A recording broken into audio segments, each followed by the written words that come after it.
मेरी नाम प्रिया है और मैं 19 साल का हूँ। मैं अभी एक जॉब करती हूँ जो कि मेरे मामा के घर के पास ही था। मैं जब भी ऑफिस से आती थी तो मैं मामा के घर रुक जाती और मामा की अभी तक शादी नहीं हुई है, लेकिन वो पूरा जवान और हॉट दिखता था। वो शादी के लिए राजी नहीं होता क्योंकि उनकी शादी का सुख पहले से ज़्यादा मिल जाता था। मैं जाती मामा के घर तो मामा मुझे घूर घूर कर देखता था। मुझे तो डर सा लगता था कि मामा की शादी नहीं हुई और मामा मुझे इस तरह से देख रही है। अब तो मैं जब घर आई तो सोचने लगी कि क्या करूं, फिर भी मैंने किसी को नहीं बताया। फिर जब अगले दिन ऑफिस से मामा के घर गए तो मामा दरवाज़ा पर ही खड़ा था और मैं पीली कलर की सूट पहनी हुई थी जिसकी थोड़ी टाइट थी। तो मामा मुझे गहरी नज़र से निहार रहे थे। फिर मुझसे बोला कि प्रिया, तुम क्या काम करती हो? मैं डरते हुए बोला कि मामा ऑफिस का काम करती हूँ। फिर बोला कि ये ड्रेस किसने दी है? तो मैंने बोली भैया ने दिलवाया है, वो बहुत अच्छा दिख रहा हो। तुम्हारे बदन पर ऐसे ही सटा हुआ ड्रेस पहना करो, अच्छा दिखती हो। फिर मैं कुछ बोला नहीं, अंदर चला गया। और उसके बाद मैंने नानी के पास गए तो नानी से बोला कि मामा की शादी क्यों नहीं करा देती हो? तो मम्मी बोला तूने क्या पढ़ी है, उसकी शादी होगी। तब तक मामा आ गए और मैं चुप हो गई। फिर मामा ने बोली कि माँ एक चाय बना दो। फिर नानी चाय बनाने चले गई, मैं भी उनके पीछे किचन में गई। फिर चाय बनाने के बाद नानी बोली कि प्रिया, ये जो चाय दे दो रमेश को। फिर मैं चाय लेकर मामा के कमरे में गई तो मामा अपना शर्ट खोलकर बैठे थे। तो मैं बोला मामा चाय। तो मामा मुझे घूरने लगी। थोड़ी देर बाद बोली कि टेबल पर रख दो। तो मैं टेबल पर रख दी। मामा मेरी दूसरी नानी के तीसरे बेटे थे। नाना जी न 2 शादियाँ की थी। बड़ी नानी अब इस दुनिया में नहीं रहती। मामा जब वो वन विभाग में अधिकारी हुए तो सबसे अधिक खुशी मुझे ही हुई।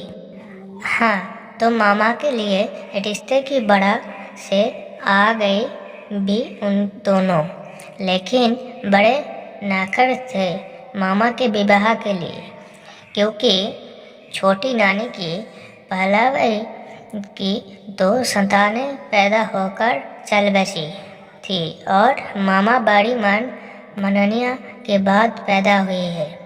साथ भी फूल पान की तरह पीले पाले गए थे, इसलिए घरवाले ने उसके नखर भी सिर आंखों पर लगा दी। कितनी ही लड़कियां देखे गई उनके बार के लिए, देख देख कर छोड़ गई। किसी का रंग दबा तो किसी का हाइट कम, किसी मोटी हो तो किसी आंखें छोटी हो। दर्जन रिश्ते छोड़ गए, लेकिन मामा का ब्याह क्यों नहीं हुई है पापा?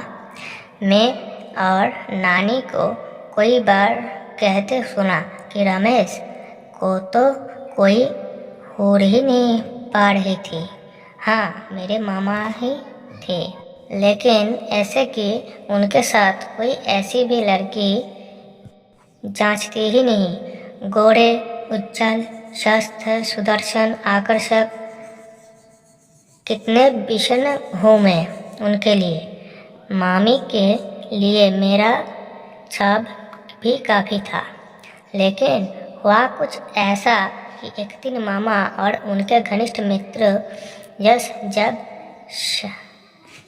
जब स्विमिंग पूल में तैरने गया तो पता नहीं था कैसे 10 हार गए।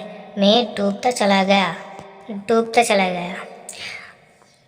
यश अपने परिवार को अकेला लड़का था।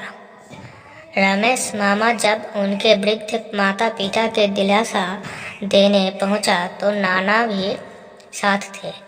कहीं न कहीं आयुष अच्युत मामा स्वयं को उनका व्यापारी मान रहे थे। इसलिए जब बिल खाते हुए उनकी माँ तो नाना से कहा, भाई साहब मेरी बेटी विवाह योग्य है, अगर रमेश से उसकी शादी हो जाती तो मैं समझूंगी कि मेरे जस वापस लौट आया। और इस तरह रमेश मामा का ब्याह उस अंधे की अनखानी लड़की से चटपटी हो गया था। भावनाओं का जड़ इतना अधिक था कि एक बार मिलने या तस्वीर देखने की औपचारिकता भी नहीं रहती गई। इस तरह झटपट शादी होने के बाद वो जब अपनी घूंघट में उस मेरे को मामा जी का गोद में लिया तो मैंने कुछ अनोखा ही अनुभव हुआ। मेरा मामा जी तो बहुत खुश थे क्योंकि वो मुझे घूर घूर कर देखता था। मामा जी मुझे पाकर बहुत खुश था। तो अब बारी आती है सुहाग रात की। तो जब सुहाग रात में मैं अपने कमरे में बैठा था तभी मामा जी मेरे घर में आया और दरवाज़ा बंद कर दिया। उसके बाद दूध पीकर बोला कि प्रिया अब तुम लौट जाओ। मैंने कहा, क्या आप मुझे शादी किया तो मैं लौट क्यों जाऊंगा? बोलते, ओरे पागली, मैं तुझे देख रहा हूँ कि तू क्या करता है। लेकिन मैं तो डर गया। उसके बाद उसके मामा ने बोला कि तुम्हारे कपड़े उतारो और बिस्तर में सो जाओ। मैं भी मेरा कपड़े उतार के तुम्हारे साथ सो रहा हूँ। तो मामा जी का कहने का मतलब था कि हम लोग अभी संयम करेंगे। तो मैं अपना कपड़ा और ब्रा उतार लिया और मैं बिस्तर पे सो गया। मामा जी ने उसका शर्ट पैंट उतार कर मेरे बाजू में आकर सो गया। तभी मामा जी मेरे बुक पर सीने पर हाथ रख दी और मुझे एक अनोखा ही अनुभव हुआ। तो मेरा आँख बंद होने लगा। तो अभी मामा जी ने बोला कि क्यों, कैसा लग रहा है प्रिया जी? तो मैं भी मुस्कुराते हुए कहा कि बहुत अच्छा, आप कंटिन्यू करो। उसके बाद मामा जी मेरे पैरों पर हाथ रखा। उसके ठंडे हाथों की तरह मैं भी पिघल गया और उसको भी उसका पैर में मैंने हाथ रख दिया और उसके वहाँ भी मैंने हाथ रख दिया। उसके बाद मामा जी ने जब उनका चिड़िया मेरे चिड़िया में डाली तो मुझे बहुत दर्द हुआ क्योंकि उसका चिड़िया मोटा था और मेरा चिड़िया बहुत ही छोटा। इसलिए मैं दर्द से रो पड़ा। उन्होंने मेरे सर पर एक किस करके बोला कि तुम डरो मत, आज ही ऐसा होगा, कल से आराम से लेगा। इसके बाद उन्होंने शुरू कर दिया काम करना। कुछ देर बाद मेरे वहाँ से रक्त बहने लगा। तो मामा जी बोला कि तुम घबराओ मत, मैं हूँ ना, आपके दर्द को मैं सह देता हूँ। उसके बाद उन्होंने वहाँ पर किस कर दिया, मैं पूरा पिघल गया।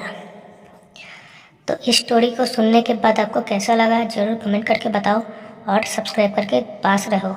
ऐसे ही वीडियो आते रहेगी। धन्यवाद।